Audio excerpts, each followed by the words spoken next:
Take it back, I said. What you just said.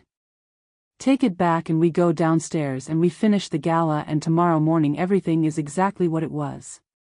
He looked at me for a long moment. No. Just that.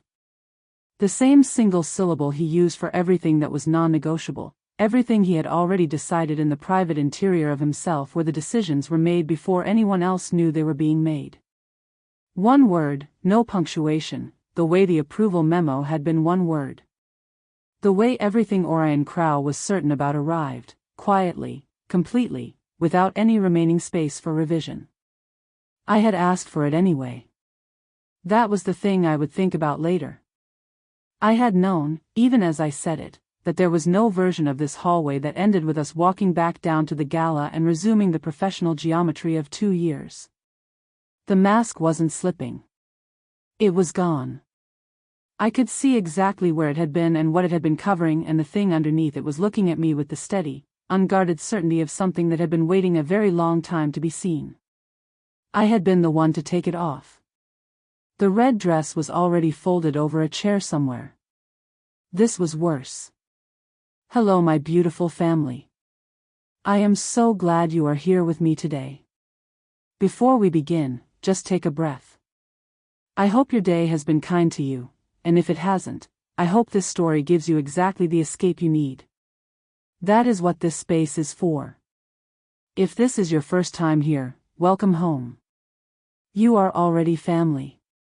Go ahead and like and subscribe, it is genuinely the only reason these stories get to come to life. And drop a hello in the comments. Tell me where in the world you are watching from tonight. Now, for those of you who have been here from the beginning, you already know what we do in this house. We have followed Lyra and Orion from the red dress to the concrete room to a cliffside at the edge of the world, and today, part 2 begins. Same world. Same characters. But everything has changed. And everything is about to get considerably more complicated, and considerably more worth it. So get comfortable. Grab whatever you need. Let the day go. Take a breath. And let's step back into their world together. The hallway is waiting.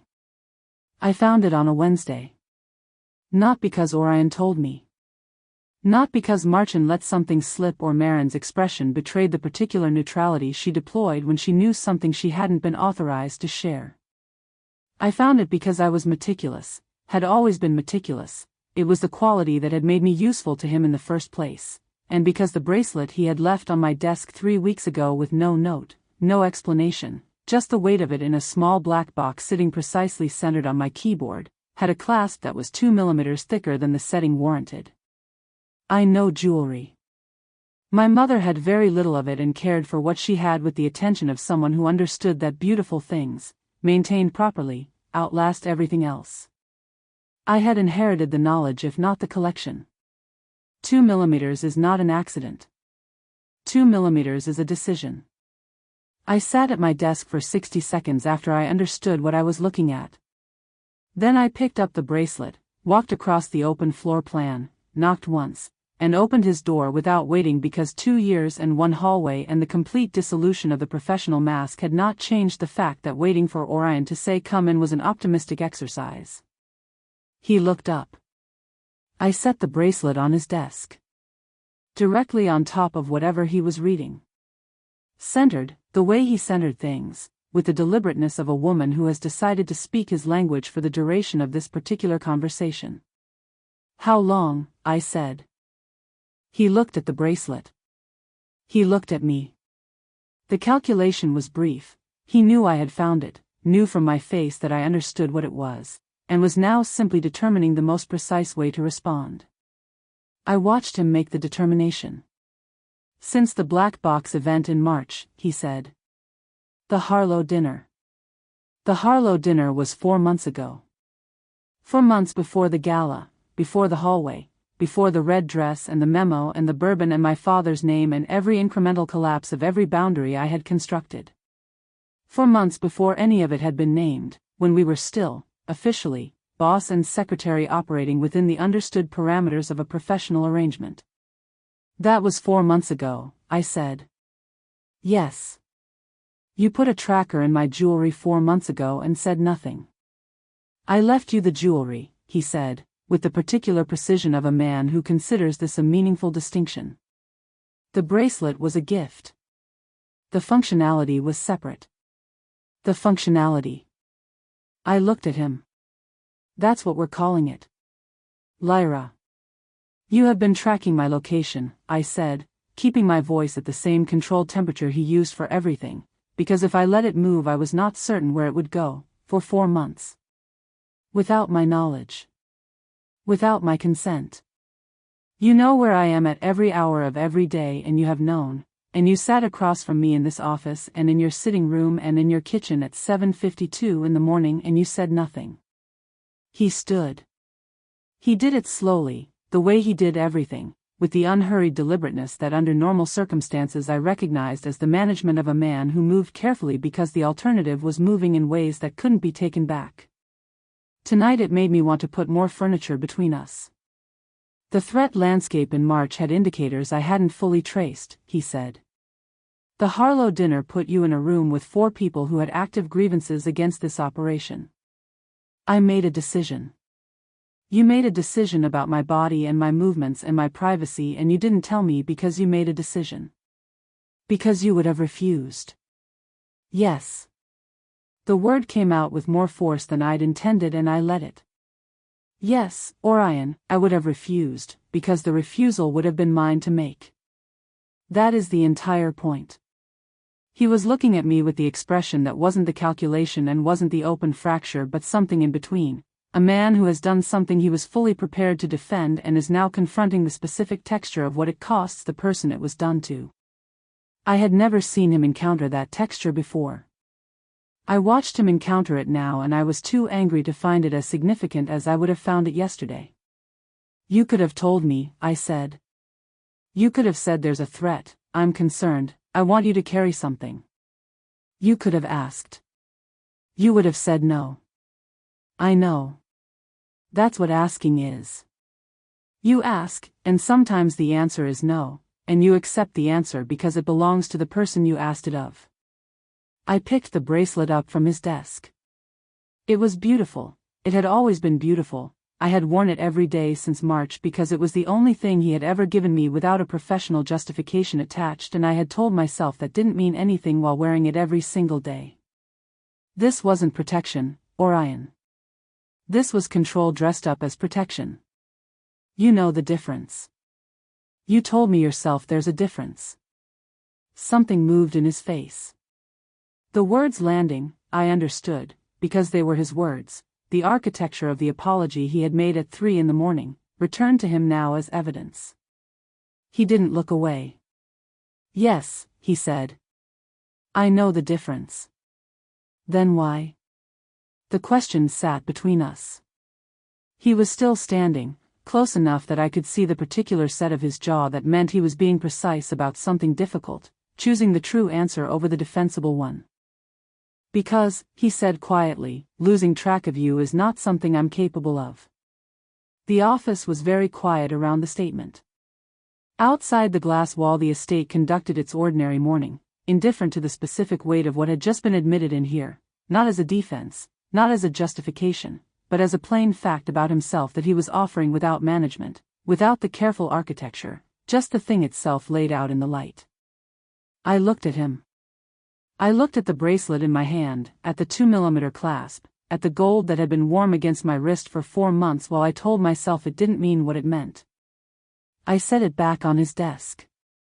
If you want to know where I am, I said, you ask. Every time. And if I say yes, it's because I chose to. And if I say no, you accept it. And if the threat is real? Then you tell me the threat is real and you trust me to make an informed decision about my own safety. I held his gaze. That's what equals do, Orion. They tell each other the truth and they trust each other with it.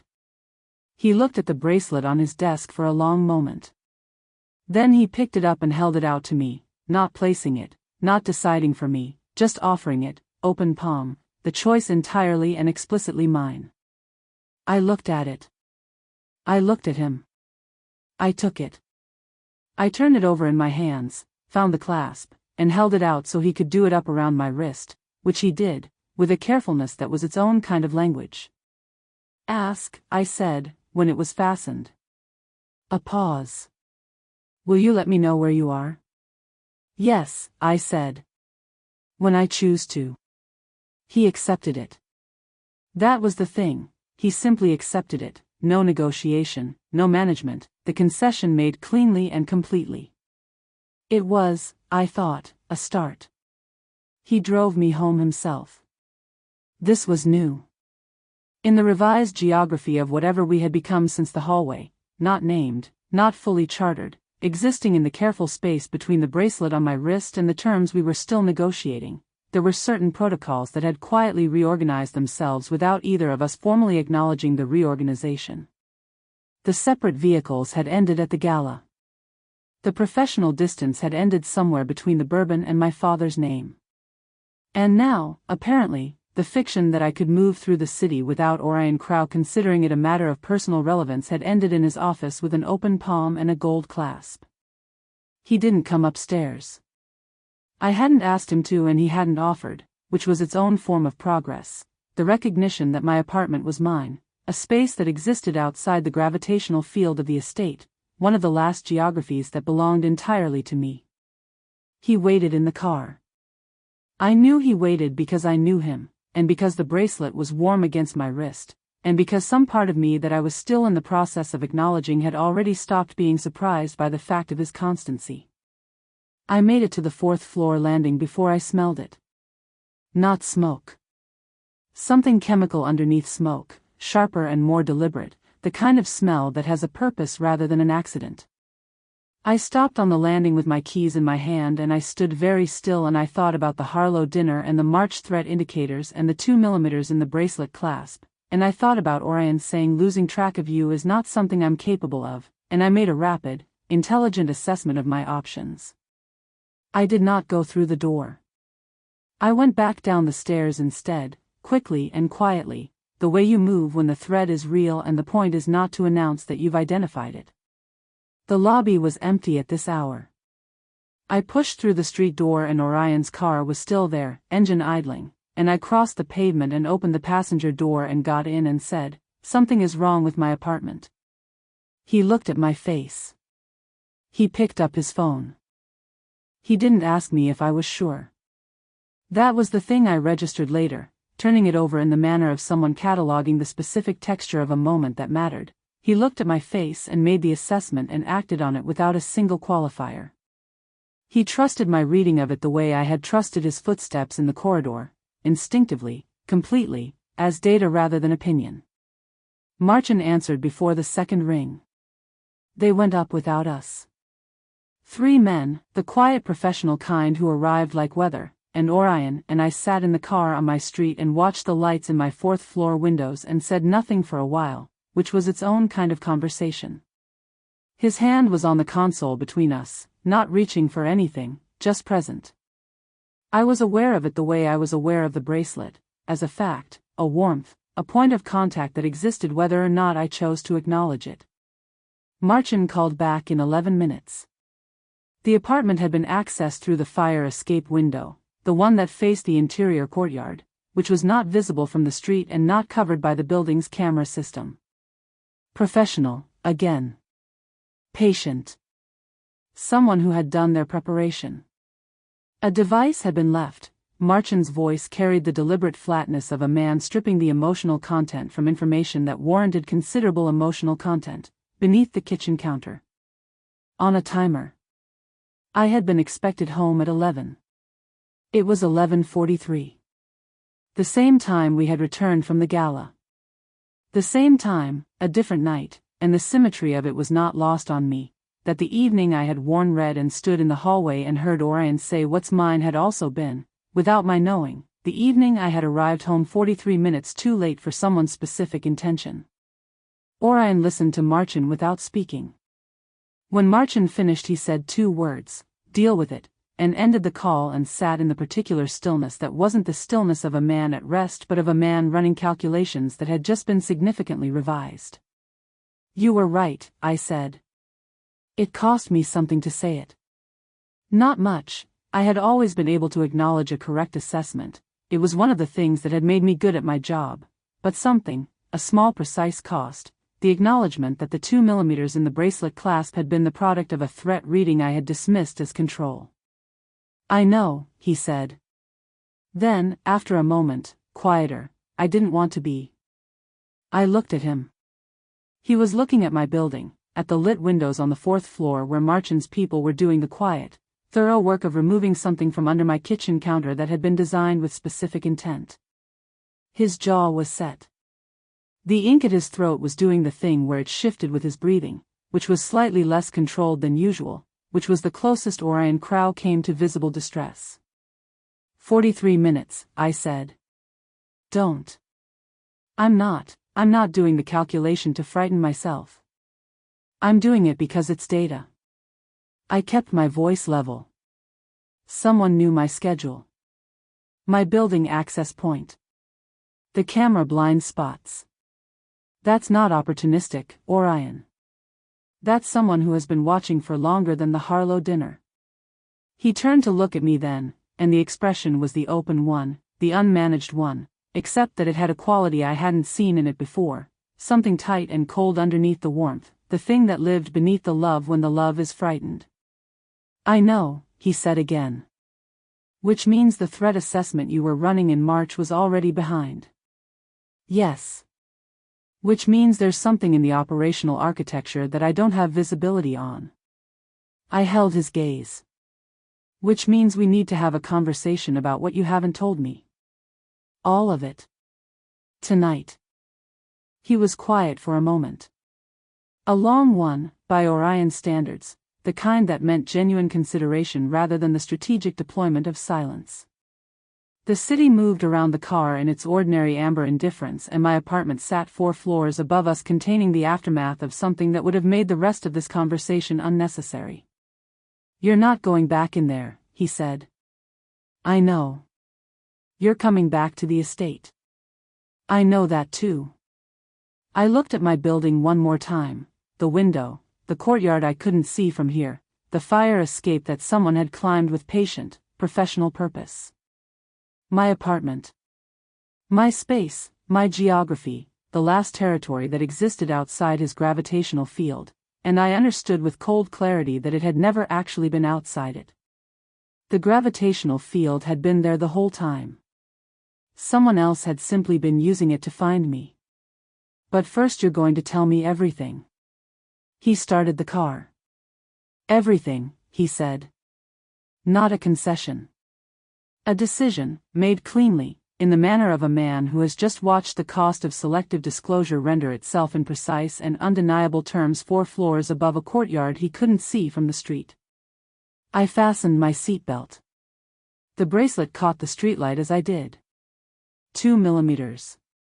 He had been right. I wasn't ready to tell him that twice in one night. But I thought about it all the way back to the estate. We drove for 2 hours before the city let go. I know the exact point it happened, not a landmark, not a sign, but a quality of darkness that changes when you've left enough population behind, when the ambient glow of a city that never fully sleeps finally drops below the horizon and the night becomes a different thing entirely. Deeper. More honest. The kind of dark that doesn't perform anything for anyone. Orion drove. This was the second time in as many days, and I had not yet adjusted to it, to the specific intimacy of being in a car with him at the wheel, the way it inverted the usual geometry of his authority. He was, in this configuration, simply a man navigating in the dark, and that simplicity was more disorienting than almost anything else the last 48 hours had produced. He had told me everything. Or the closest approximation to everything that Orion Crow was capable of producing in a single sitting, the full threat architecture, the syndicate's interest in the operation, the specific grievance that had moved from ambient hostility to active contract sometime in the last 6 months. The name at the center of it was not one I recognized from the files I had access to. It was one I recognized from the files I wasn't supposed to have found. I said nothing about that yet. I filed it and I kept it and I watched the city fall away through the passenger window. The estate appeared at the end of a coastal road I would not have found without coordinates, a single track cut into the clifftop, flanked by dark vegetation, opening without warning onto a low stone building that sat at the edge of the land as though it had grown there, as though it had been present long enough to become geographical. The sea was audible before it was visible. A constant, indifferent sound, older than anything either of us had built or broken or tried to hold together. Orion cut the engine. We sat in the silence of it for a moment, the two of us and the sound of the sea and the darkness pressing clean and total against the windows. "How long have you had this?" I said. "Long enough." "Does Marchand know it exists?" A pause that told me what I needed to know. "No." I nodded. A place that Marchand didn't know about, which meant a place that the operational architecture didn't know about, which meant a place that existed entirely outside the geography of the Crow Empire and its threats and its debts and its syndicate grievances.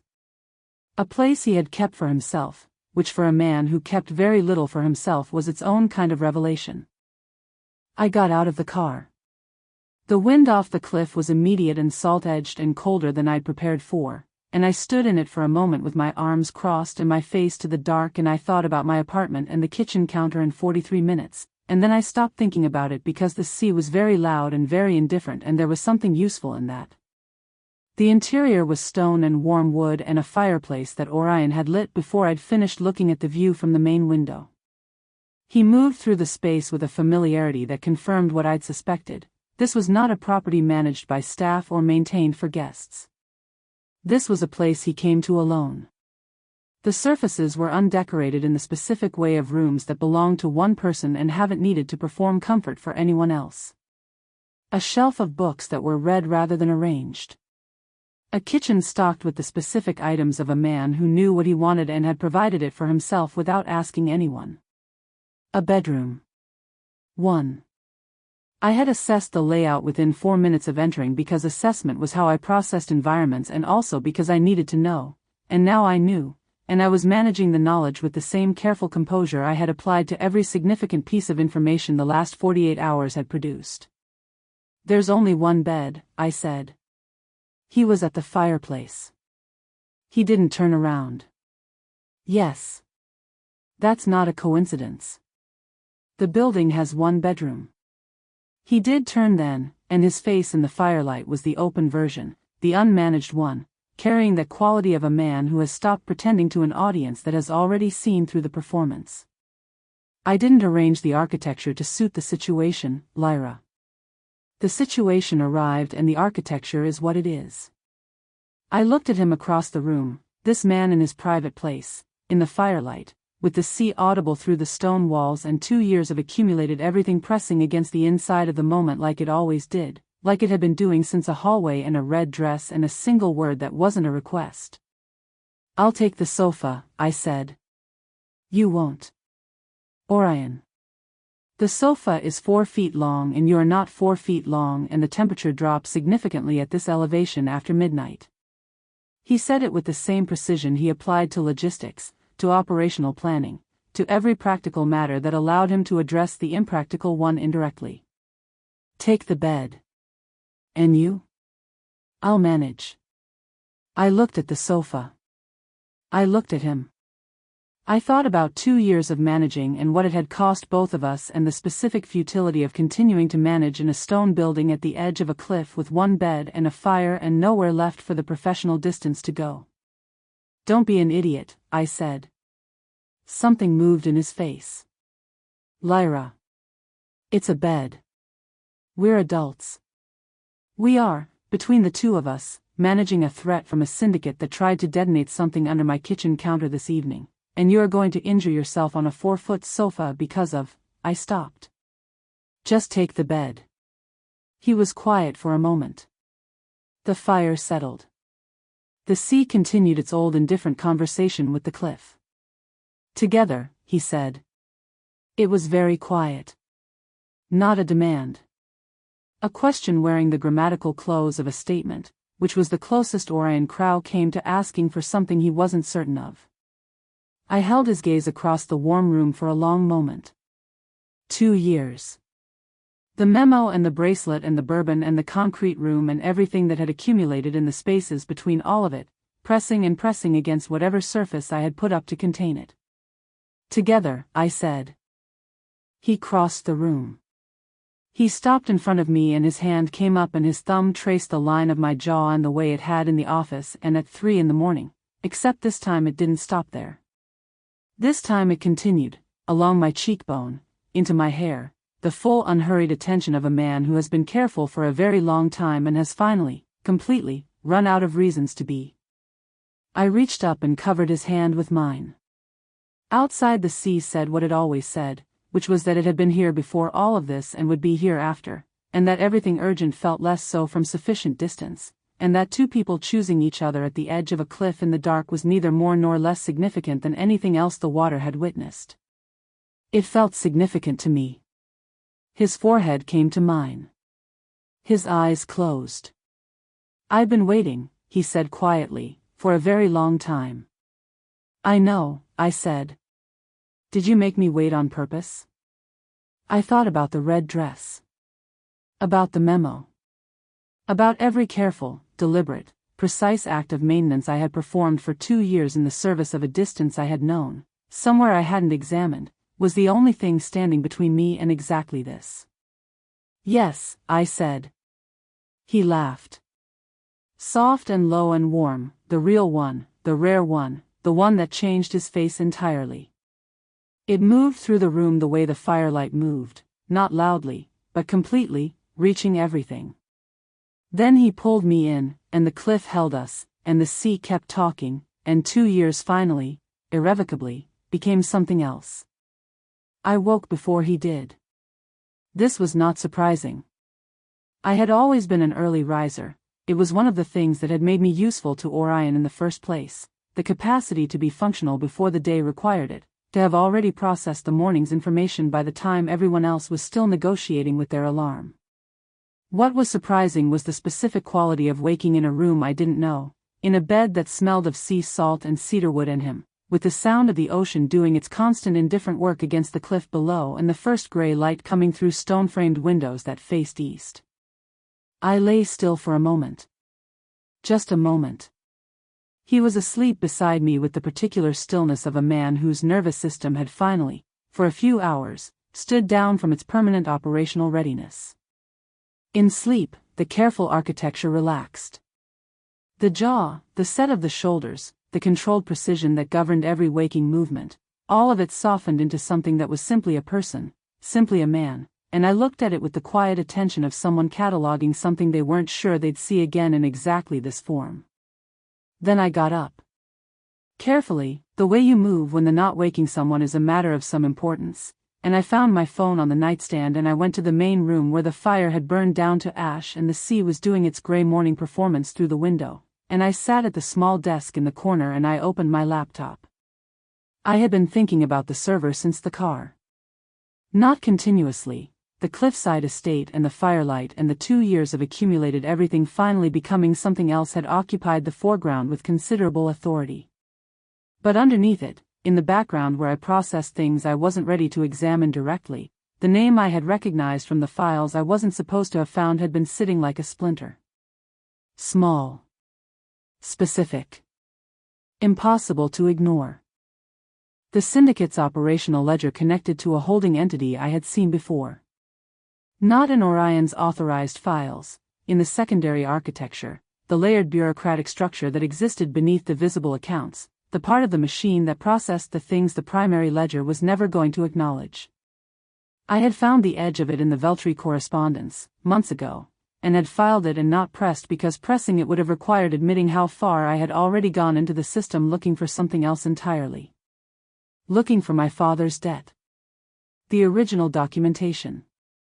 The proof that what Orion had told me in the lamplight was true, that it was settled, that it was done, that I had not been hired as collateral on a loan my father had no way to repay. I had believed him. I did believe him. But belief and evidence were different instruments, and I had always needed both. The estate's Wi-Fi was a private network, unsurprisingly. Single connection, no shared access, the kind of setup that existed for one user and had not been designed with guests in mind. I found it in 30 seconds because Orion's security architecture was exceptional in every domain except the one where he assumed no one he trusted would be looking. That was the consistent vulnerability of men who trusted rarely. When they did, the trust was total. The total trust created gaps that the people they trusted could walk through without resistance, if those people were so inclined. I was, this morning, so inclined. The primary server required credentials I didn't have. I had expected that. What I hadn't expected, or had expected and suppressed, because sometimes you locate your own ethical line in the moment of crossing it rather than before, was how fluent I had become in the language of this system simply by virtue of 2 years inside it.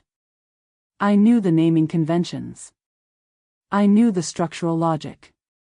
I knew which directories were active and which were archive and which were the kind of clean, unremarkable folders that exist specifically to be unremarkable. It took me 40 minutes. I was not proud of it taking 40 minutes. I was also not proud of doing it at all, which was a separate and more complicated feeling that I set aside for later because the file I was looking at required my full attention.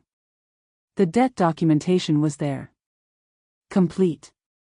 My father's name, the original principal, the interest accumulated across 3 years of non-payment, and then, the settlement, exactly as Orion had described, 18 months ago, discharged from a personal account that was not connected to Crow Holdings or any of its subsidiaries. His own money. The private account of a man who had never mentioned it, had never used it as leverage, had never once in 2 years allowed it to function as anything other than a thing he had done and set aside. I sat with that for a moment. Then I kept reading, because the settlement documentation was not the last item in the file. Below it, separated by a date stamped 6 months more recent than the settlement, was a second document. A communication, internal, between 2 parties whose names I recognized, one from the authorized files, one from the syndicate architecture I had found at the edge of the Veltri correspondence. And the subject of the communication was not my father's debt. It was me. Not the settlement. Not the original loan. Me, my position, my access, what I knew and what I could verify and what I represented as a liability to people who had decided that the Crow operation's most significant vulnerability was not its accounts or its territory or its syndicate grievances, but the woman who knew where all of those things intersected. The kitchen counter. The timer. 43 minutes. I had understood it as retaliation for Orion's claim at the gala. I understood now that it was older than that, and more specific, and that the target had been identified long before a hallway and a red dress made it visible to everyone in the room. I was closing the file when I heard him. Not footsteps, he moved too quietly for that, always had. But the specific change in the quality of the room that I had learned to recognize, the way the air reorganized when Orion entered a space, even this one, even at 6 in the morning in a stone building at the edge of a cliff with the fire out and the sea gray in the windows. I closed the laptop. Not fast enough. The silence behind me had a texture I recognized. I turned. He was standing in the doorway between the bedroom and the main room, in the gray morning light, and he was looking at the closed laptop and then at me with an expression that was doing several things simultaneously. The assessment, the calculation, and underneath both of those, something that was neither of them, something that was simply a man looking at a woman who has just been caught doing something she cannot explain without explaining everything else. "How far in did you get?" he said. His voice was very quiet. It was always very quiet. But this particular quiet had a quality I hadn't heard in it before, not anger, not the controlled displacement of anger. Something more interior and more difficult than that. The specific tone of a man confronting evidence that the total trust had been walked through. I held his gaze. "Far enough," I said. The sea kept talking. The morning kept arriving. And the thing we had become the night before sat in the room with us, present and fragile and entirely dependent on what happened next. He didn't move from the doorway. That was the thing about Orion in moments of genuine difficulty. He became more still, not less, as though the internal weather had nowhere to go and so went inward instead, compressing into a density that the room could feel without being able to name. I had catalogued it across 2 years of watching him manage crises, rivals, the particular pressures of an empire that required constant maintenance. I had never been the source of it before. That was new. And the newness of it sat in my chest with an uncomfortable weight. You went into the private server, he said. Yes. Using the estate network. Yes. Which means you planned it. He wasn't asking. He was assembling, the way he always assembled, sequentially, precisely, building the complete picture from its components before he responded to any individual part. You were thinking about it in the car. I was thinking about it before the car. There was no point in the partial admission. I had always found the complete truth more defensible than the edited version, not morally but strategically. Complete truths had clean edges, edited ones had gaps that became problems later. Since the Veltri correspondence. Months ago. Something moved in his face. Months. I found the edge of the secondary architecture and the routing discrepancy. I didn't go further at the time because I stopped. Because pressing it would have required acknowledging what I was looking for, and acknowledging what I was looking for would have required acknowledging why I needed proof of something he'd already told me. Because I wasn't ready to. But this morning you were. This morning someone put a device under my kitchen counter and I spent 2 hours in a car being told the full threat architecture, and I woke up and the name in the syndicate file was one I recognized from the secondary structure, and yes. I held his gaze. This morning I was ready. He came into the room then. Not toward me, the same sideways movement he used when he needed to think while moving, toward the window, toward the sea view that was doing its gray morning work beyond the glass.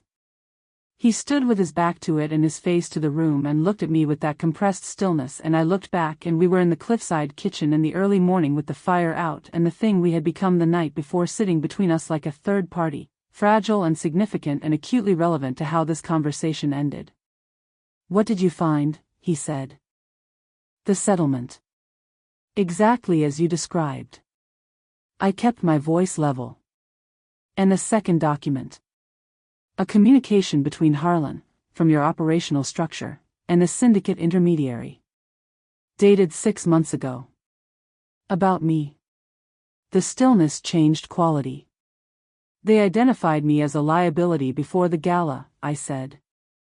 Before the red dress, before the hallway, before you put your hand on my back and told a room full of dangerous people what I meant to your operation.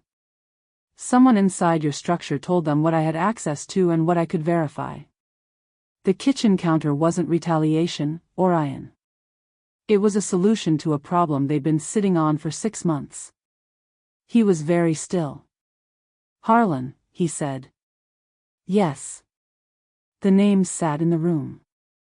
I watched him receive it, watched the confirmation land in the specific way that confirmations land when you have been running a suspicion privately and have not allowed yourself to act on it, because acting on suspicion without evidence is the kind of error that costs empires. He had the evidence now. It had come from his private server via the woman he'd spent 2 years keeping close, but it was evidence, clean and specific and actionable. You went into my server, he said quietly, to find proof of your father's debt. Yes. Because you believed me and needed to verify it anyway. I didn't look away. Yes. And instead you found the document that identifies the internal breach. He stopped. Something crossed his face that was not quite the fracture, wider than that, more structural. Lyra. I know. You broke into my private server and accidentally found the most operationally significant intelligence this organization has produced in 6 months. I wouldn't say accidentally. And you were going to tell me. It wasn't quite a question. It also wasn't quite a statement. It was the particular construction he used when he needed to know something and was giving me the space to answer without making the answer feel like a test, which was its own form of care, and I recognized it as such. Yes, I said. After I'd processed it. After I knew what I had. He turned to the window. He stood looking at the sea for a moment, and I let him, because there are moments that require silence, and I had learned from 2 years of proximity to this particular man to recognize them. The morning was doing something pale and gradual on the water, the gray lifting at the edges, the horizon beginning to separate itself from the sky. "I've kept you close," he said, to the window, for reasons I told myself were operational. The debt. The access. The value of having someone in the architecture who was both capable and contained. He stopped. That was the word I used when I justified it to myself. Contained. A person whose circumstances gave me a specific kind of leverage that I was not going to use but could, theoretically, if the professional relationship became insufficient. I was very still. I stopped believing that within 3 months of hiring you. He turned. His eyes in the morning light were direct and carrying the quality that had no management left in it. You were never contained. You were never containable. You were the most independent person in the building, and you made yourself invisible by choice, and the choice could end at any moment, and I understood that, and I kept finding reasons to make sure it didn't. The bracelet, I said. The bracelet. The pre-approval. The separate vehicle that became the same vehicle. The second bedroom that was 3 doors from mine. He stopped. Every administrative decision I made about your position for 2 years was, at its foundation, about making sure you stayed. The room was very quiet. The sea was not. You could have just asked me to stay, I said. You would have left. The certainty in it was not unkind. It was simply accurate, and we both knew it. Not immediately. But the moment you understood that staying was a choice being made for emotional rather than professional reasons, your independence would have required you to test it. To prove that you could leave. And he stopped. Something that was almost a fracture, almost a hairline crack, except that it went all the way through this time, edge to edge. I could not watch you walk toward the door to prove a point and not. He stopped. Not what? I said quietly. Not follow you. The admission arrived without architecture, without the careful language of a man managing his exposure. Just the plain thing itself, standing in the morning light at the edge of a cliff. Anywhere. Whatever it cost. I would have followed you. I stood up from the desk. I crossed the room. I stopped in front of him with the window and the pale sea at his back, and I looked at him, at this man who had built a cage around me with the materials of a job description and a dress code memo and a gold bracelet, who had done it with the specific tenderness of someone who understood they had no right to do it and did it anyway because the alternative was a world that didn't contain me in it. I know, I said. That doesn't make it right. No. I reached up and put my hand against his jaw. The mirror of every gesture he had made toward me, returned. But it makes it true. And true is what I can work with. His hand came up and covered mine. His eyes closed briefly. Harlan, I said, after a moment. We need to move on it before he knows the server was accessed. I know. Today. I know. He turned his face into my hand slightly, a small motion, barely there. Give me an hour. The morning light was doing something warmer on the water now. The gray lifting, the horizon clean and specific. I thought about cages, about the ones built from fear and the ones built from love and the difficulty of telling them apart from the inside, and about what it meant to choose to stay in a place when the door was open. The door was open. I was still here. That was its own kind of answer. Orion made 4 calls in the hour he asked for. I know because I was in the kitchen making coffee, his kitchen now, this borrowed stone sanctuary at the edge of the world, and the walls were thick but not that thick, and I had spent 2 years learning to read the cadence of his voice without the words, the specific register that meant different things depending on the situation. The first call was operational. The second was a question he didn't like the answer to. The third was very short and very quiet, which meant it was the most serious. The fourth I didn't hear at all, which meant he had moved to the far end of the building, which meant he didn't want me to hear it. I noted that and filed it and poured 2 cups and waited. He came back into the kitchen with the expression I had learned to read as controlled urgency, the jaw set at a specific angle, the particular flatness behind his eyes that meant the calculation was running and the result was not comfortable. He took the coffee without looking at it. He stood at the counter and looked at me. "Harlan is gone," he said. I set my cup down. Gone as in his apartment was cleared. His access credentials were wiped from the system remotely at 4:17 this morning. He paused. Approximately 2 hours after we arrived here. The arithmetic of it assembled itself rapidly. 4:17. We had arrived at the estate at just past 2. The drive had been 2 hours, which meant we had left the city at midnight, which meant someone had known we were leaving. Had known the direction, or had known the destination, or had known enough to understand that the moment we disappeared from the city's geography was the moment to move. He knew we were coming here, I said. He knew something. Orion set his own cup down. The estate is off record. It's not in any operational file, not registered under my name or any associated entity. The only way to track us here is either physical surveillance from the moment we left, which Marchand's team would have identified, or a source inside the building who had access to communications from last night. The 4 calls you just made. 3 of them went through the operational network. He looked at me steadily. The 4th was Marchand. Private line. He's running a sweep now. I thought about the server. About the syndicate communication dated 6 months ago. About Harlan's name on a document that connected him to an intermediary who had been building a case against me, against my access, my position, what I represented to the operation, for longer than anyone had acknowledged.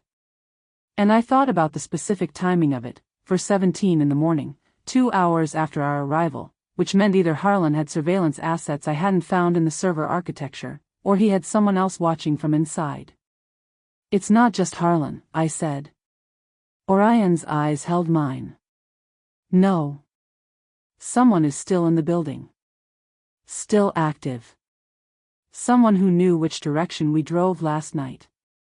Yes. And Harlan clearing out at 4:17 means he got a signal. A communication from the inside source telling him the location had been identified. I picked up my coffee because my hands needed something. Which means they already know where we are. The sea was very loud through the kitchen window. The morning had gone from pale gray to something brighter, more exposed, the kind of light that removes shadows and leaves everything visible that was previously hidden. I thought about the cliffside road, single track, one way in, one way out, the isolation that had felt like sanctuary 8 hours ago reordering itself in my mind as something else. A location that was off record was a safe house. A location that had been compromised was a trap. We need to move, I said. We need to be careful about where we move to. He was already thinking through it. I could see the calculation running, the systematic elimination of compromised options. Every property connected to the operation is potentially flagged. Every contact who communicated with the building in the last 12 hours is a risk vector. He paused. Marchand is the exception. He used the private line. You trust him? Completely. Why? The question was direct and he took it seriously, which was the thing I had come to understand about Orion. He did not dismiss questions that deserved an answer simply because the answering of them was uncomfortable. Because he was there before the empire. Before the architecture. He was there when there was nothing to gain from loyalty, and he stayed anyway. That's the only proof I accept. I thought about that. I thought about my father's debt and the 6 years before the settlement and the specific quality of a man who had absorbed someone else's burden and never mentioned it. I thought about proof and what form it took when the evidence was a behavior sustained over time rather than a document you could file. Marchand needs to come here, I said. Before we move. We need eyes on who knew the route last night. Which network the communication went through. Whether the inside source is still in the building or has also cleared out. If they're still in the building, they'll know Marcin is coming. Yes. Which tells us something. I set my cup down. If they run, we have confirmation there's a second clearance happening. If they stay, they don't know the sweep is coming, which means the communication from Harlan wasn't two-directional. He got the signal from them. He didn't send one back. Orion looked at me across the kitchen with the expression that wasn't the fracture but was adjacent to it, something that was partly operational respect and partly the more personal version of the same thing, the look of a man recalibrating something about a person he thought he had already fully assessed. You worked that out very quickly, he said. I've been working it out since you said 4:17. I picked up my phone. Call Marcin. Tell him to come dark, no operational network, no building communication. Private line only, and not from anywhere connected to the estate system. He was already dialing. I went to the window. The cliffside road was visible from here in both directions. I could see approximately 400 meters in each direction before the coastal vegetation closed it off, and in both directions it was, for now, empty. The sea below was doing its oblivious morning work, the water catching the strengthened light, indifferent to the specific urgency of the two people watching it from a stone building it had been watching back for considerably longer. I thought about the inside source. About someone in the building who had watched us leave and had known, or had been told enough to infer, that the direction and timing mattered. About the specific intimacy of that betrayal, not a structural vulnerability, not a system failure, but a person who had been in the same rooms, had operated within the same trusted architecture, and had been filing it all for someone else. I thought about what Orion had said. Before the Empire, before there was anything to gain. Loyalty built before the value accrued was the only kind he accepted as proof. Someone in that building had demonstrated, last night, the precise opposite. They had waited until the value was clear and the moment was right, and then they had used everything the trust had given them access to. Marcin answered on the second ring. I heard Orion's voice from the other room, low and specific and carrying the particular flat cadence of a man issuing instructions that would be understood without elaboration. I kept watching the road. Both directions. Empty for now. For now was doing a lot of work this morning. I didn't look away from the window. Marcin didn't make it. I know this because I was still at the window when the car appeared on the coastal road, and it was not Marcin's car. I knew Marcin's car, knew the model, the color, the specific way it sat on its suspension because I had catalogued the vehicles associated with the operation the way I catalogued everything, as information that might become relevant. This was a different vehicle. Dark, moving without headlights on a road that required them, which was the detail that mattered. Daylight was still thin enough that you needed headlights on the coastal road unless you didn't want to be seen until you were already close. I was already moving before I finished the thought. Orion.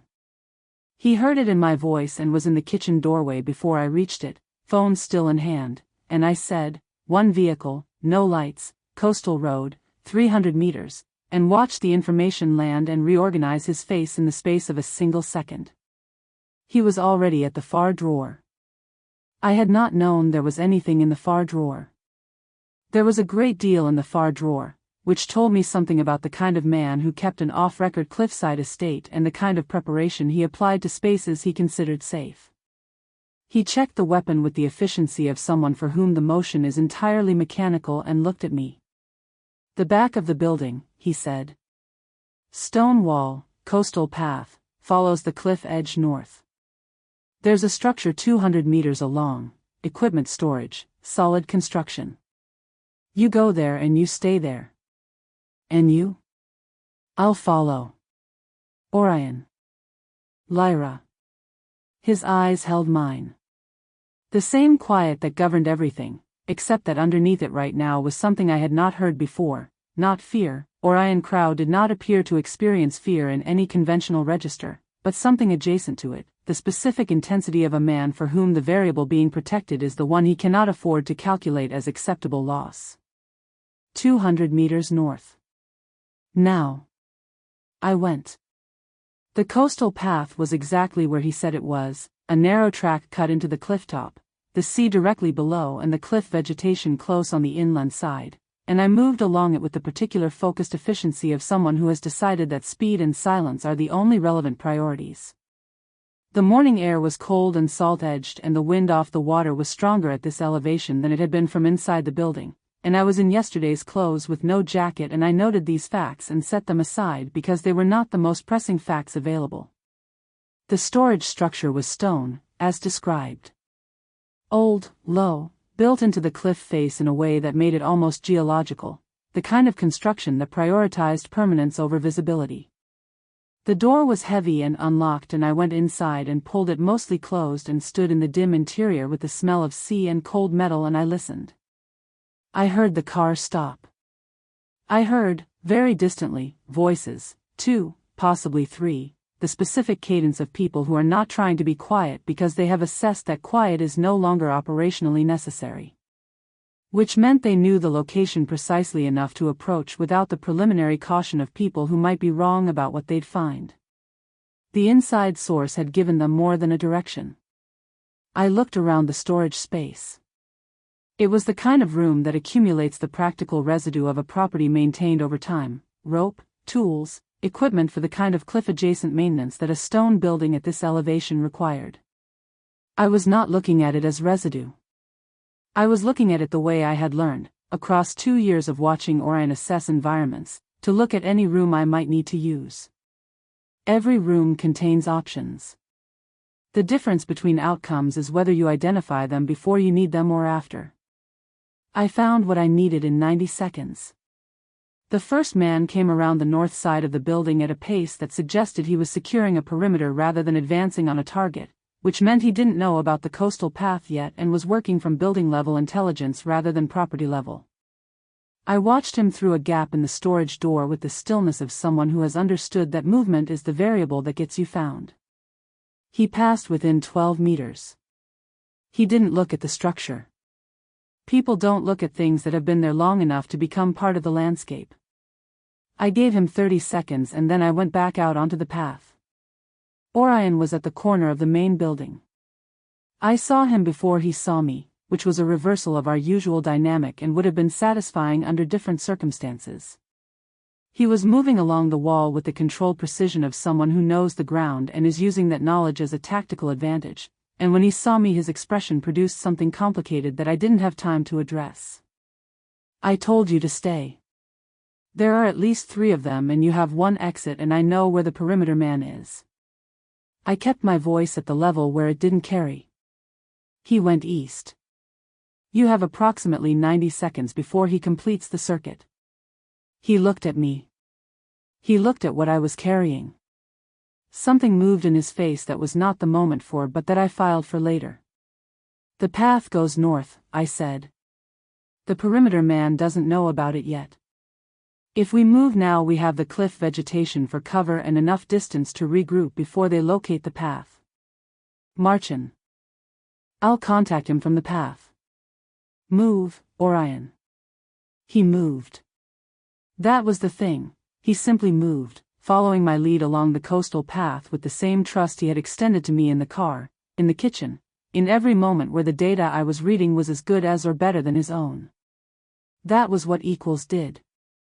They followed each other when the following made sense.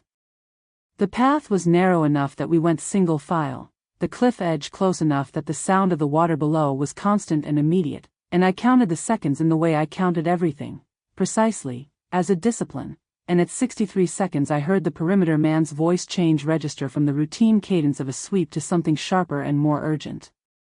He'd found the storage structure. The open door. Faster, I said. We moved faster. The cliff vegetation closed over the path behind us and the voices from the building became less distinct and then became inaudible beneath the sound of the sea, and we ran, properly ran, the dignified efficiency of the coastal path abandoned in favor of the simple physics of distance. And the cliff held us and the water below continued its ancient indifferent work, and I thought about nothing except the next meter of path and the next and the next. The secondary structure appeared at 240 meters. I had miscounted in the initial assessment, which I noted for future reference. Stone again, larger than the storage building, set further from the cliff edge with better sight lines in 3 directions. I registered this as we reached it and registered also that my lungs were informing me of the elevation change with some insistence. Orion pulled the door. We went in. The interior was dark and smelled of age and disuse and salt. We stood in it catching our breath, which for him was a considerably briefer process than for me, and the distant voices from the estate carried faintly on the wind and then didn't. He looked at me in the dim light. At what I was still carrying. A climbing rope and a bolt driver, he said. Very quiet. You were going to use them.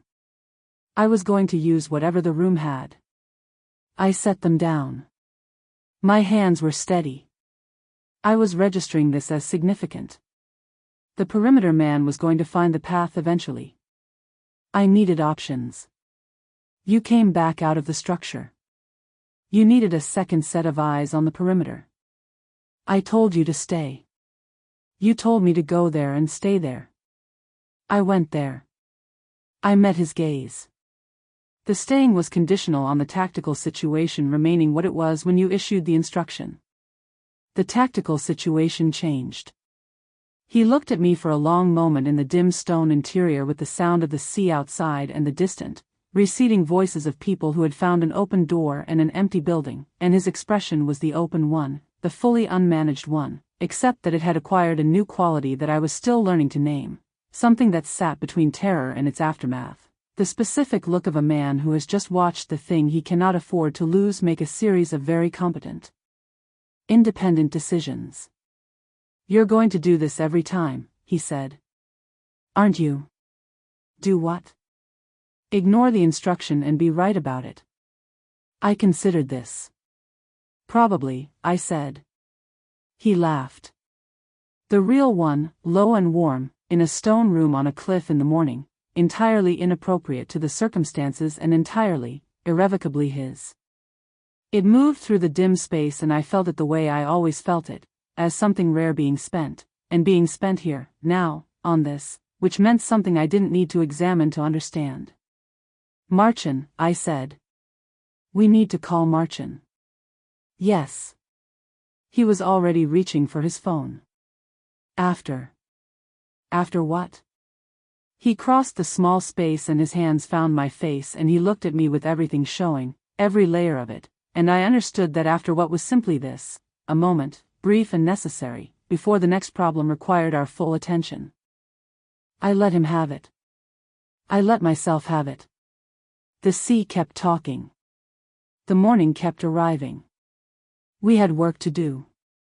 They found the coastal path 20 minutes later. I know because I was watching through the structure's single east-facing window, a narrow horizontal slit in the stone, more architectural than functional, the kind of opening that lets in light without inviting examination, and I saw the first figure appear at the point where the path curved out of the cliff vegetation and became visible from our position. He was moving carefully now, which meant they had found our tracks, which meant the operational advantage of the path had a finite remaining life. They're on the path, I said. Orion was beside me in 2 steps. He assessed the figure, the pace, the angle of approach. 1. The other 2 are covering the building exits. They'll follow when he signals. I had been running the geometry since we'd entered the structure, the sight lines, the approach vectors, the specific disadvantage of a position that had good visibility in 3 directions but only one door. We can't stay here. Agreed. The path continues north past this structure. Where does it go? Access road. 1/4 mile. Connects to the coastal highway. He was already moving toward the door. Marchin is 12 minutes out. I need us to be at the access road when he arrives. 12 minutes. The figure on the path was perhaps 200 meters away and moving with professional patience, the pace of someone who knew the target was close and had stopped needing to hurry. I did the arithmetic of it rapidly. 200 meters at his pace was 4 minutes, possibly 5. The access road was a 1/4 mile, roughly 400 meters of exposed path with the cliff on one side and the sea below it. The numbers didn't resolve comfortably. I didn't share this. Go, I said. We went. He was in front. I had not negotiated this, it had simply happened in the way things happen between us now, organically, without the bureaucratic overhead of discussion, the operational logic understood by both without being stated. He knew the path. I knew the pace of the figure behind us. Between us we had what we needed. We were 150 meters from the access road when the shot came. Not from behind. From above, the cliff vegetation on the inland side, elevated position, which meant a third figure I had not accounted for and had not seen from the east window because the east window faced the path, not the cliff face above it. The geometry of my assessment had been incomplete, and the incompleteness had a cost, and the cost arrived in the specific sound of Orion's breath changing and his stride changing and the way he reached for the cliff vegetation with his left hand in the manner of someone redistributing weight from a place that had become unreliable. Orion. Keep moving. You're hit. Keep moving, Lyra. His voice was the same controlled quiet. The words came with more effort than usual. 100 meters. I moved to his right side. I put my arm around him and his weight redistributed against me in a way that confirmed what his voice had not admitted, and we moved together along the path with the sea below and the shooter in the vegetation above and 100 meters between us and the access road that felt, in the specific mathematics of that moment, like a considerable distance. He was heavier than I had anticipated. This was not a criticism, it was a data point, relevant to the mechanics of what I was doing, the specific adjustment required to keep us both moving at a speed that outpaced the figure on the path behind us who had heard the shot and was no longer moving with patience. 50 meters. I could hear the access road now, or rather I could hear the absence of the coastal path's particular acoustic, the way the sound of the sea changed when open ground replaced the cliff edge. I had learned, in the last hour, to read the sounds of this landscape the way I read documents, for what they confirmed and what they withheld. 30 meters. I can manage, Orion said. I know you can, I said. I'm not doing this because you can't. A pause, briefer than usual. I know, he said. We came off the path onto the access road at the same moment Marchand's car appeared at its far end, headlights on now in the direct and unambiguous manner of someone who was no longer concerned about being seen because being seen was no longer the problem. The car reached us in 40 seconds. Marchand was out before it stopped. I made the assessment in the back seat while Marchand drove, and a man I didn't know but who moved with the specific efficiency of medical training applied Orion's jacket and then his shirt aside and worked with the calm of someone whose calm is a professional instrument. Upper left side. The entry point was clean. The man with the medical training used words I had the vocabulary for. I had spent 2 years adjacent to an operation that had periodic requirement for this particular knowledge, and his expression was focused rather than alarmed, which I used as a data point rather than a reassurance because I was not, at this moment, in the business of reassurances. Orion was looking at me. Not at the man working on his side. Not at Marchand navigating the coastal highway with the decisive efficiency of someone who had a destination and an urgency and was reconciling both. At me. With the expression that had no management left in it, which was, I had come to understand, simply his face when he had stopped performing anything for anyone, and which he only stopped performing in the presence of one person. I'm fine, he said. I know. I reached across and covered his hand with mine. Stop talking. Lyra. You've been shot and you're talking. Stop. The corner of his mouth moved. You're giving me orders. Someone has to. I kept my voice level. My hand on his was steady. I was registering this and filing it alongside the other things I was registering, the specific quality of the fear I was managing, how different it was from the clinical assessment I had run on the path, how completely and without my permission it had reorganized my understanding of my own priorities. I had spent 2 years constructing a very clear hierarchy. Independence. Autonomy. The freedom that comes from belonging to no one and being owed nothing. I had maintained that hierarchy with discipline and precision, and I had thought, in my clearer moments, that it was the truest thing about me. The thing underneath everything else. The thing that would remain when the professional distance and the terms and the memos were stripped away. What remained, in the back of Marchin's car on the coastal highway with Orion's hand under mine, was not the hierarchy. What remained was this, the specific, unmanageable, non-negotiable fact of him, alive, beside me, which had become in the space of a cliff path and 100 meters and a change stride the only data point that mattered. I had wanted freedom. I had wanted it the way you want air, not as a luxury, as a requirement, as the thing without which nothing else was possible. And I understood, looking at his face in the moving car, that I had been working from an incomplete definition. Freedom was not the absence of attachment. Freedom was the presence of choice. And I was choosing this, not because I had to, not because a debt or a circumstance or a careful administrative architecture had arranged me here, but because the alternative was a world that contained all the independence I had ever wanted and none of him in it. That world was not the one I wanted. The man at your 9 o'clock is called Reeve, I said. He has field medical training and he is not alarmed, which means the assessment is manageable. Marchin is taking us somewhere that isn't on any network Harlan touched. You are going to stop talking and let Reeve work. Orion looked at me. The expression was the open one. All of it, the full measure, nothing over it. You came back out of the structure, he said quietly. On the path. You came back for me. You needed a second set of eyes. Lyra. I looked at him. I let him see whatever was in my face, which was, I suspected, considerably more than I had previously been willing to show in the light. Yes, I said simply. I came back. His hand turned under mine and his fingers closed around it. He didn't say anything else. He didn't need to. The car moved through the coastal morning and Reeve worked and Marchin drove, and I held Orion Krau's hand in the back seat and thought about hierarchies and what survives when you test them against something real. The freedom I had wanted had always been available. I had simply, finally, found something I wanted more. 3 weeks after the coastal road, the syndicate was dismantled.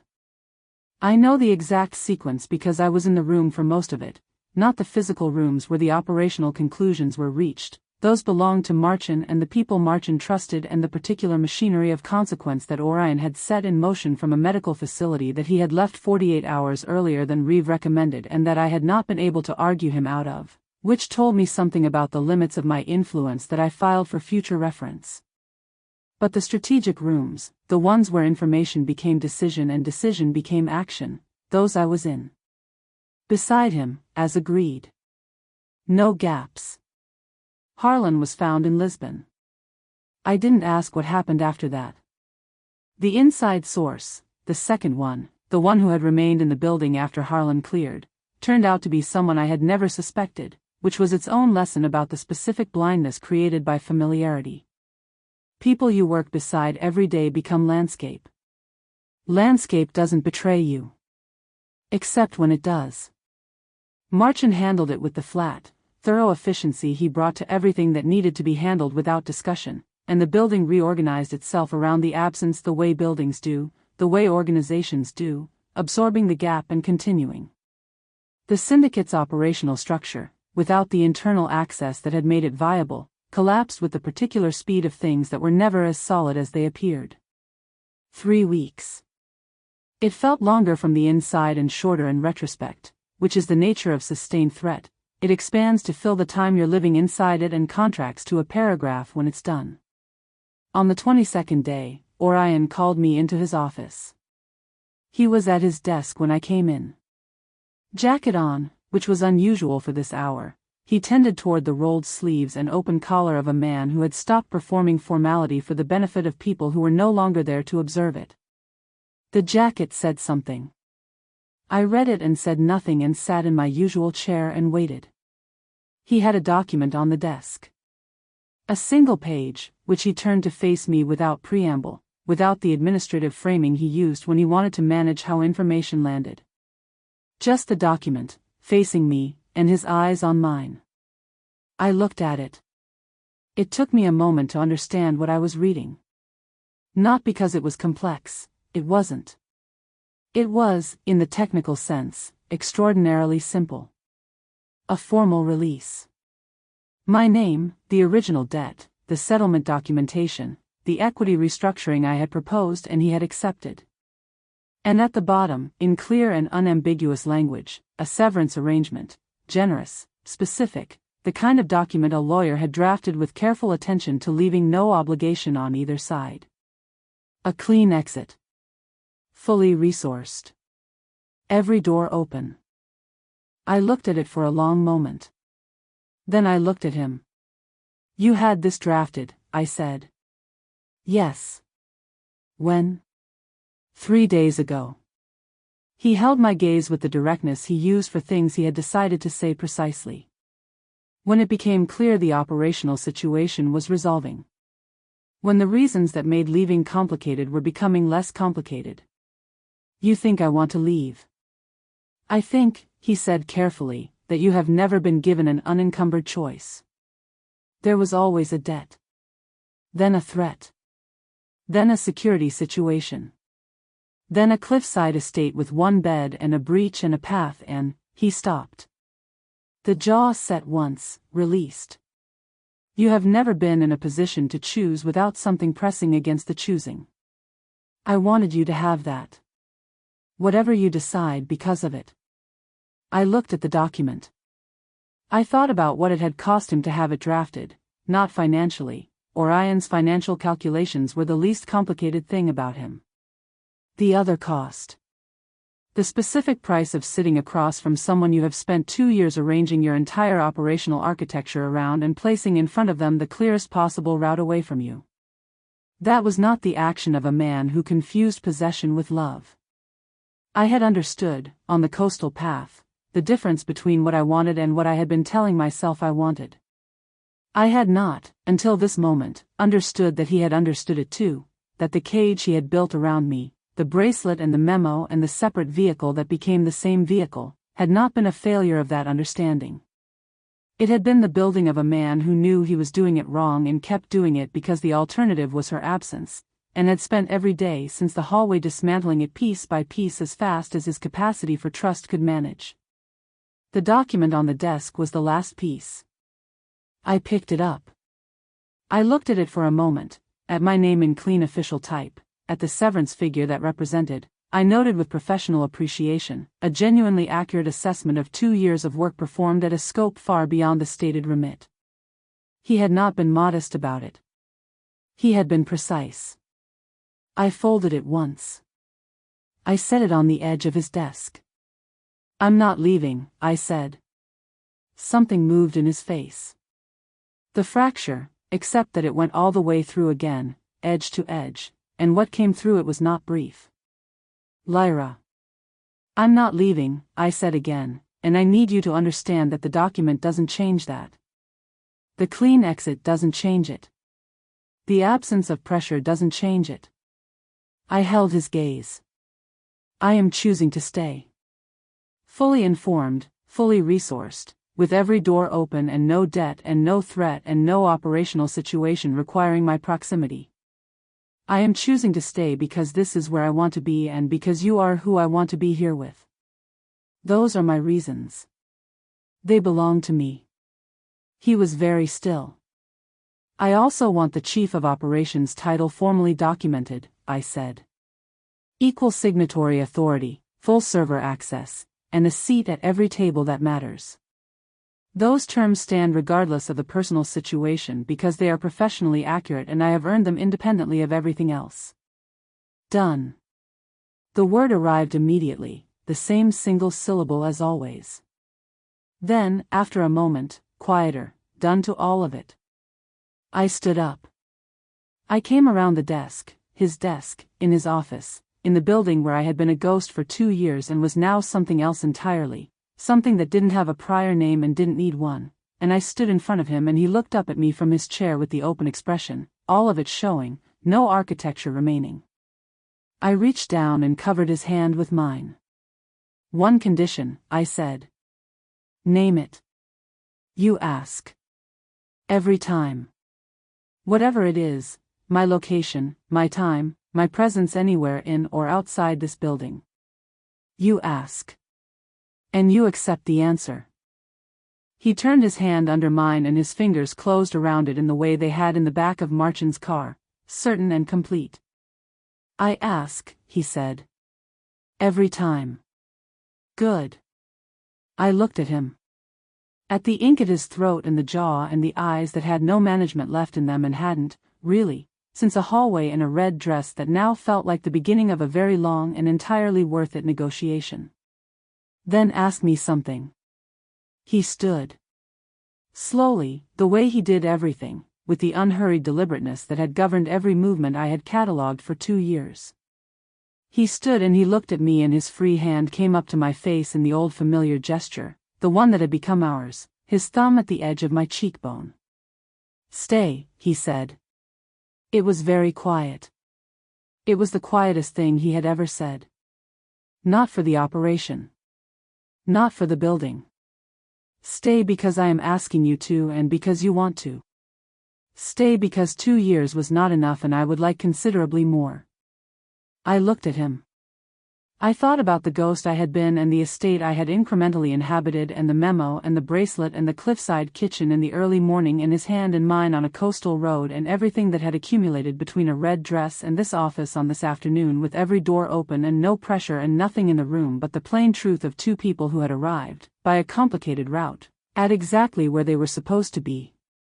Yes, I said. He pulled me in. His forehead came to mine. His eyes closed and mine did too, and we stood in his office in the amber afternoon light with the city moving beyond the glass wall and the estate quiet around us and the ghost entirely, finally, gone. What stood in her place had chosen to be here. That made all the difference. And just like that, the dead is cleared. The door is open. And the choice has been made. On her own terms. The way it was always going to be. But Orion Crow did not build an empire by having only one enemy. And Lyra Solari did not survive 2 years in his orbit by being anything less than extraordinary. Their story is not over. It is only just beginning to show its teeth. If this world pulled you in, if you felt the tension, the silence, the weight of every loaded moment between 2 people who had no business wanting each other and did it anyway, then you already know what to do. Like this video. It tells the algorithm that stories like this deserve to be found, and it is the only reason this world gets to keep expanding. Subscribe to the channel. Because this is just one door, and behind every other one is a world that will keep you up past midnight and completely ruin your morning plans. And drop a comment below. Tell me, were you rooting for Lyra from the moment she didn't change because he told her to? Or did Orion have you from the very first approved? Because I need to know which side of this hallway you were standing on. The vault is open. The next story is waiting. Don't miss it.